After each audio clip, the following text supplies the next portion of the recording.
తెలియదు. నా కూతురు లేకుండా నా కొడుకు కూతురు మిగిలించారు. మీ ప్రభుత్వమే ఏదో ఒకటి న్యాయం చెయ్యండి అమ్మా. నాకు మీ అమ్మాయి అక్కడ హాస్పిటల్లో ఉందని ఎవరు ఫోన్ చేశారు? వాళ్ళ ఫ్రెండ్స్ లోనే సాయి అని అబ్బాయి ఫోన్ చేసాడంట. మా చిన్న పాపకి వెంటనే పరిగెట్టి అమ్మాయి ఏం లేదు బట్టలు వేసుకుంటే హాస్పిటల్కి వెళ్దామని అన్నది. ఏమమ్మా అంటే ఏం లేదమ్మా అన్నది. గాబరాకి వెళ్ళిపోయానమ్మా నేను. ఏటయింది అని అంటే ఆమె ఫిట్స్ వచ్చాయి అని వాళ్ళు అంటున్నారు కదా. గతంలో మీ అమ్మాయికి ఎప్పుడైనా అటువంటి అనారోగ్య పరిస్థితి ఎప్పుడైనా ఉండేదా? వాళ్ళ నాన్నగారు చనిపోయేటప్పుడు ఒక్కసారి అది తట్టుకుని 2 సంవత్సరాలు అయ్యిందండి వాళ్ళ నాన్నగారు చనిపోయి. అప్పుడు వచ్చింది. ఎప్పుడైనా తన పొరలో ఎప్పుడైనా వాళ్ళ నాన్నగారి కోసం ఆలోచిస్తే అది కూడా ఒకవేళ వస్తే అలాగొచ్చి ఒక అరగంట వరకు అలా పడుకుంటూ పోద్దే తప్ప ఇంకేమి ఉండదండి.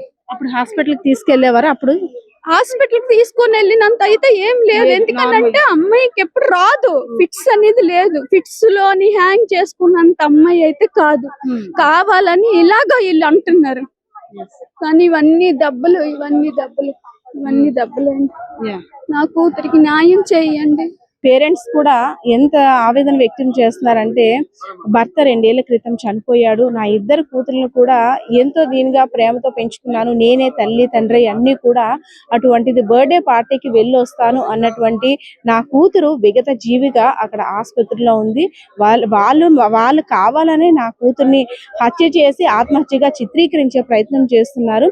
ఎందుకంటే ఆత్మహత్య చేసుకుంటే అక్కడికి సంబంధించి ఒక ఉరితాడు కానీ అక్కడ ఏమి అటువంటి అట్మాస్ఫియర్ లేదు. కేవలం వీళ్ళు చంపేసి కావాలని నా కూతురు మీద టార్గెట్ చేసి వీళ్ళు హత్య చేశారని ఆరోపిస్తున్న పరిస్థితి కూడా కనిపిస్తుంది.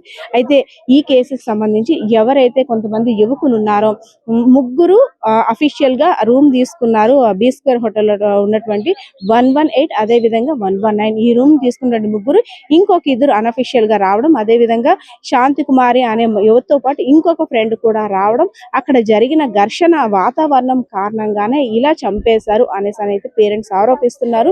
సో మనం ఆ తల్లి యొక్క ఆవేదన చూడొచ్చు. ఎందుకంటే కూతురు బర్త్డే పార్టీ కోసం వెళ్ళినటువంటి కూతురు ఒక్కసారిగా ఇప్పుడు విగత జీవిగా కనబడడం తోటి ఆ పరిస్థితిని ఆమె జీర్ణించుకోలేకపోతుంది. నిందితులను అయితే మాత్రం తప్పకుండా కఠినంగా శిక్షించాలని అయితే మాత్రం వేడుకుంటున్న పరిస్థితి కూడా కనిపిస్తా ఉంది. కెమెరా పర్సన్ బాలకృష్ణతో పద్మ, ఐడ్రీ మీడియా.